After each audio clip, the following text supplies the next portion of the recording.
안녕하세요, 백입니다. 오늘은 델타와 누적 델타, 즉 CVD에 대한 설명과 차트와 델타, CVD 간의 다이버전스에 대해 얘기하겠습니다.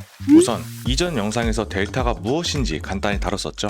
델타는 시장가로 누가 얼마나 긁었냐를 보여주는 수치였습니다. 이번에는 그 델타를 누적으로 합친 CVD와 함께 볼 때 우리가 어떤 신호를 얻을 수 있을지, 그리고 그 신호가 차트에 아직 반영되지 않았을 때 우리가 어떻게 행동해야 하는지 실전 관점에서 풀어보겠습니다.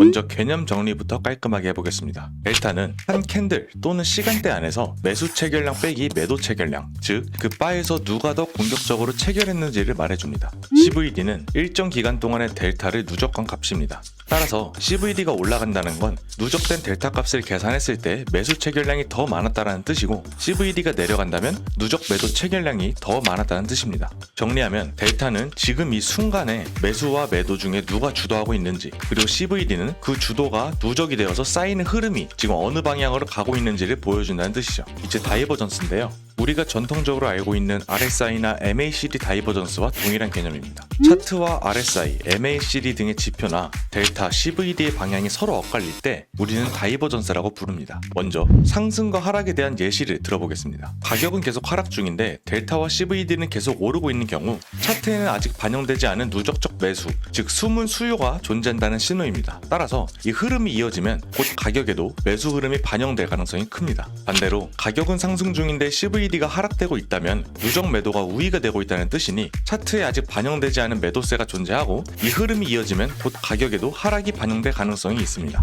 아주 간단해 보이지만 이 의미는 생각보다 매우 중요합니다. 이 흐름을 미리 캐치할 수 있다면 우리는 가격과 차트상에 아직 보이지 않는 실제 체결 흐름을 델타와 CVD로 읽어 다음 움직임을 미리 예측할 수 있습니다. 이번에는 실제로 제가 다이버전스를 통해서 매매를 성공적으로 했던 예시를 한번 가져와 보겠습니다. 먼저 해당 차트는 유니스왑 차트로 변곡이 일어나면서 형성된 지지 구간을 약 2차례 이상의 리테스트로 방어, 이를 통해서 단기적으로 지지 가능성이 높은 구간이 형성이 되었습니다.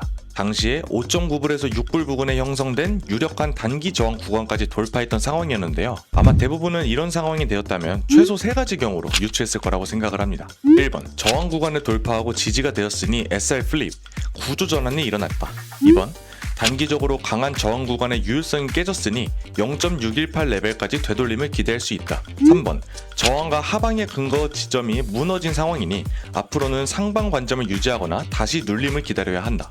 이외에도 다양한 분석이나 기준점에 따라서 결과값은 달랐겠으나 결국 대부분이 저항 구간이 깨진 상황에서 과감하게 하방에 투자하기는 어려웠을 거라고 생각을 합니다. 하지만 저는 해당 구간에서 하방 가능성을 확인하고 상단 박스 구간에서 숏포지션 진입, 다시 하단 박스 부근에 진입하는 시점에서 익절을 하며 수익 마무리를 했습니다. 여기서 차트상으로는 저항이나 하방 근거의 유효성이 깨진 시점임에도 제가 어떻게 하방 가능성을 예측했고 수익을 냈는지 그 이유를 설명해 보겠습니다. 제가 하방 가능성을 예측한 이유는 크게 2가지입니다. 첫 번째는 CVD와 가격의 다이버전스, 두 번째는 델타와 가격의 다이버전스. 해당 볼륨 프로파일 차트 하단의 풋프린트를 보시면 CVD는 5일 동안 하락세가 과속화되고 있었고 델타 값은 4일 연속 음수, 그중 최근 3일은 음수 값이 높아지고 있던 상황입니다. 그에 반해 차트에서는 상단 저항 박스 구간에 도달하기 전까지 가격이 꾸준히 상승 중이었음이 확인이 됩니다. 이를 통해 우리가 알 수 있는 건 차트 가격과 CVD, 델타 값의 다이버전스, 즉 아직 차트와 가격에 반영되지 않은 숨은 매도 흐름이 있었다는 거죠.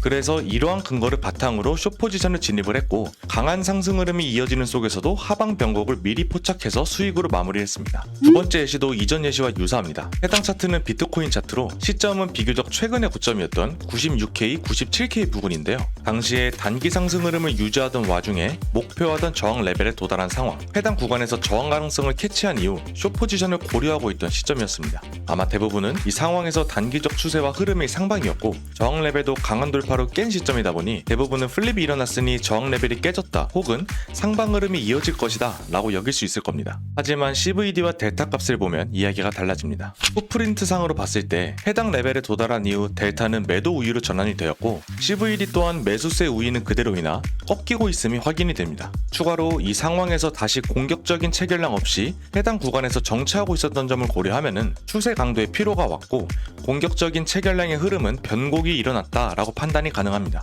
때문에 기존 저항 레벨의 근거와 다이버전스를 기반으로 숏 포지션을 체결했고 여러 차례에 걸쳐 익절하며 성공적으로 매매를 마무리했습니다. 오늘 예시로 보여드렸고 채널에도 공유했었던 다이버전스를 활용한 매매 예시를 통해서 가격과 실제 체결의 다이버전스를 활용한 매매가 생각보다 효과적임을 알 수 있습니다.